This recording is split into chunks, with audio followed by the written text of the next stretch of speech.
টানা লোডশেডিংয়ে বিপর্যস্ত হয়ে পড়েছে মানিকগঞ্জের জনজীবন। দিনের পাশাপাশি রাতেও দীর্ঘ সময় বিদ্যুৎ না থাকায় সাধারণ মানুষের ভোগান্তি চরমে পৌঁছেছে। সবচেয়ে বেশি দুর্ভোগে পড়েছেন শিক্ষার্থীরা। নিরবিচ্ছিন্ন বিদ্যুৎ না থাকায় তারা ঠিকমতো পড়াশোনা করতে পারছে না। এতটাই লোডশেডিং যে সন্ধ্যার সময় লেখাপড়ায় প্রচুর ক্ষতি হচ্ছে। জেলার বিভিন্ন উপজেলা ও গ্রাম অঞ্চলে ঘন্টার পর ঘন্টা বিদ্যুৎ বিচ্ছিন্ন থাকায় তীব্র গরমে অতিষ্ঠ হয়ে উঠেছে মানুষ। বিদ্যুৎ সংকটের কারণে ব্যবসা বাণিজ্য, ক্ষুদ্র শিল্প প্রতিষ্ঠান, অফিস আদালত সহ দৈনন্দিন কার্যক্রমও ব্যাহত হচ্ছে।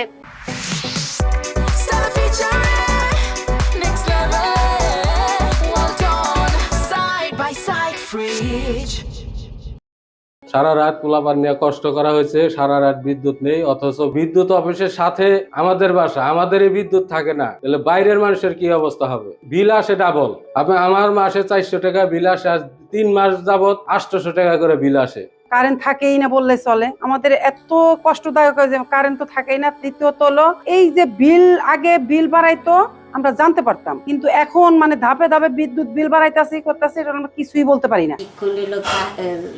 গরম বিদ্যুৎ আসে না, আর অল্প কিছু দেয় থাকে, এরকমই চলাফেরা করতেছে। গরমের ভিতরে বাচ্চা কাচ্চা নিয়ে থাকা যায় না। মানিকগঞ্জ পৌরসভার বাসিন্দা লতা আক্তার বলেন, বিদ্যুৎ থাকেই না বললেই চলে, অথচ বিদ্যুৎ বিল কখন বাড়ে সেটাও জানেন না। দোকানে যে ফ্রিজের ভিতরে খাদ্য খাবার আছে, আইসক্রিম আছে, এগুলো লোডশেডিং এর কারণে বিদ্যুৎ গেলে নষ্ট হয়। তারপরে এই যে চার্জ দিতে হয়, কারেন্ট না থাকলে বেচাকেনার সমস্যা। স্থানীয় মুদি দোকানদার সজল মিয়া বলেন, ঘন ঘন বিদ্যুৎ চলে যাওয়ায় দোকানের ফ্রিজে রাখা পণ্য নষ্ট হয়ে যাচ্ছে, এতে আর্থিক ক্ষতির মুখে পড়তে হচ্ছে।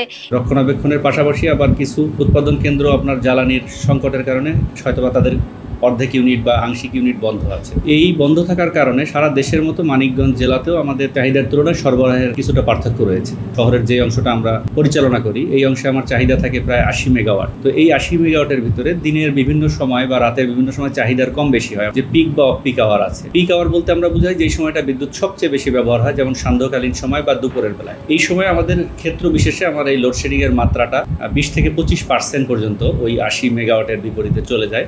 তো তখন আমাদেরকে বাধ্য হয়ে সকল এলাকায় সরবরাহ সচল রাখার স্বার্থে আমাদেরকে কিছুটা লোডশেড করতে হয়। আর এই লোডশেডটা আমরা সিকোয়েন্সিয়ালি করার চেষ্টা করি, যাতে সব এলাকাতেই চাহিদার সাথে সামঞ্জস্য রেখে আমরা সরবরাহ করতে পারি। এ বিষয়ে জানতে চাইলে মানিকগঞ্জ পল্লী বিদ্যুৎ সমিতির মানিকগঞ্জ জোনাল অফিসের ডিজিএম প্রকৌশলী মোহাম্মদ এনামুল হক বলেন, মে, জুন ও জুলাই মাসে তীব্র গরমে বিদ্যুতের চাহিদা কয়েক গুণ বেড়ে যায়।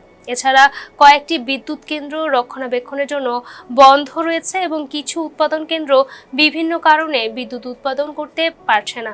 ফলে চাহিদা অনুযায়ী মানিকগঞ্জে বিদ্যুৎ সরবরাহ পাওয়া যাচ্ছে না।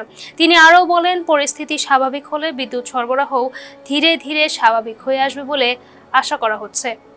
Imo Akter Mahira, face the people.